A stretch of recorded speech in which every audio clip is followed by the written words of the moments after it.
Indonesia, a vast archipelago nation in Southeast Asia, is a land of breathtaking beauty and incredible diversity. Imagine a string of emerald green islands, more than 17,000 in total, strung across the equator like jewels scattered across the ocean. This is Indonesia, a country where volcanoes rise majestically from lush rainforests and turquoise waters teem with marine life. From the bustling streets of Jakarta to the remote villages of Papua, Indonesia is a melting pot of cultures, languages, and traditions. Over 270 million people call this archipelago home, representing a rich tapestry of ethnicities, religions, and customs. For centuries, Indonesia has been a crossroads of civilizations, a meeting point for traders, explorers, and adventurers. Its strategic location along vital maritime routes has shaped its history, bringing both prosperity and challenges.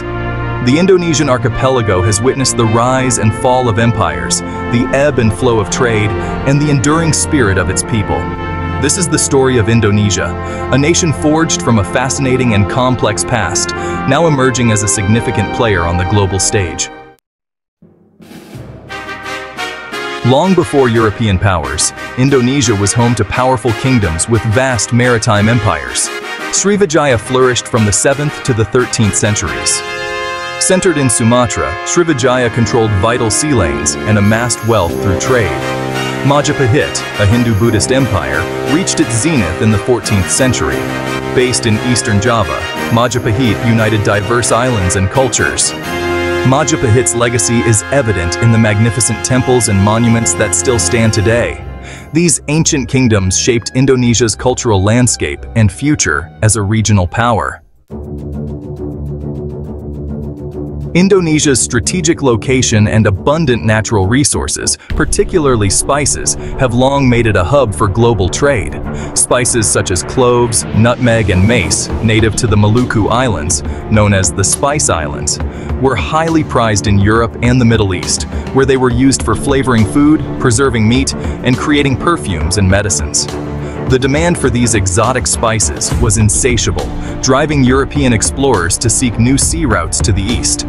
The spice trade brought immense wealth to the Indonesian archipelago, enriching local rulers and attracting traders from far and wide.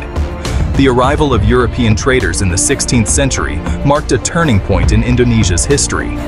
Portuguese explorers were the first to arrive, followed by the Spanish, Dutch, and English. These European powers were eager to establish trading posts and gain control of the lucrative spice trade.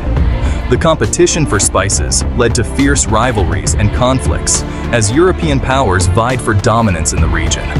The spice trade had a profound impact on Indonesia, transforming its economy, society, and political landscape.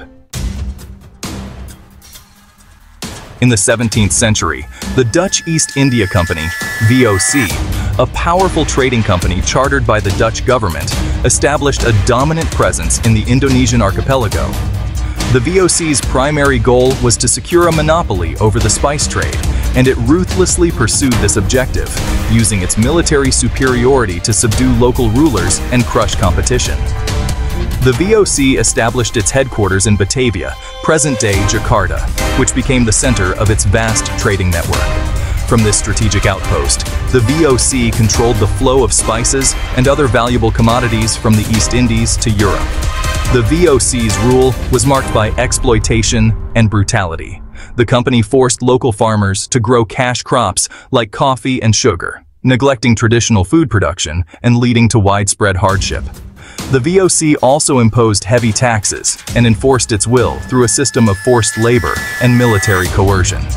The Dutch East India Company's dominance had a lasting impact on Indonesia, shaping its economy, society, and political structures for centuries to come. Section 5. The Seeds of Nationalism, Resistance and Reform. The Dutch East India Company's rule was not without opposition. Throughout the 18th and 19th centuries, local uprisings and rebellions challenged the company's authority, fueled by resentment over economic exploitation, forced labor, and cultural suppression. One of the most significant of these uprisings was the Diponegoro War, from 1825 to 1830, led by Prince Diponegoro of Yogyakarta, which shook the foundations of Dutch colonial rule. Although ultimately defeated, these early resistance movements planted the seeds of Indonesian nationalism.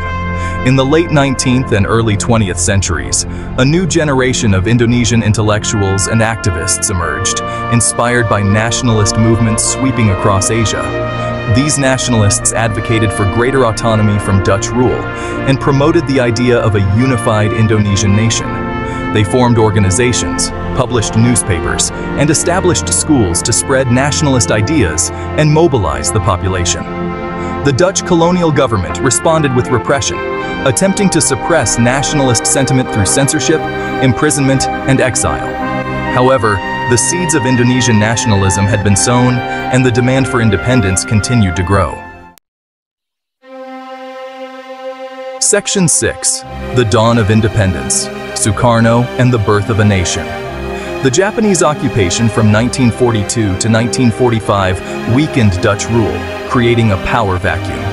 After Japan's surrender in August 1945, Sukarno and Muhammad Hatta declared Indonesia's independence. Sukarno became Indonesia's first president and a symbol of the nation's struggle. The Indonesian War of Independence, from 1945 to 1949, was a brutal conflict. In December 1949, the Netherlands officially recognized Indonesia's independence. Section 7. Post-independence challenges building a nation. Indonesia's hard-won independence marked the beginning of a new era, but the young nation faced numerous challenges in the aftermath of colonial rule. The country was grappling with poverty, illiteracy, and a lack of infrastructure. Politically, Indonesia faced threats from separatist movements and internal divisions. Sukarno, seeking to unify the diverse archipelago under a single banner, adopted a policy of guided democracy, which concentrated power in the presidency and sought to balance the interests of different political and religious groups. However, Sukarno's rule was not without its critics. His policies, often characterized as authoritarian and economically mismanaged, led to political instability and economic stagnation. In the mid-1960s, Indonesia was plunged into turmoil following an attempted coup, which was blamed on the Indonesian Communist Party, or PKI. The aftermath of the coup saw a violent anti-communist purge, resulting in the deaths of hundreds of thousands of people and the downfall of Sukarno. Section 8. Indonesia Today, a rising power on the world stage. General Suharto emerged as Indonesia's leader in the 1960s. His new order regime brought stability and economic growth, but at the cost of political freedoms. The Asian financial crisis led to Suharto's resignation in 1998. Since then, Indonesia has transformed into a vibrant democracy.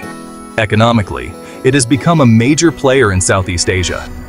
Indonesia's journey is a testament to the resilience and spirit of its people.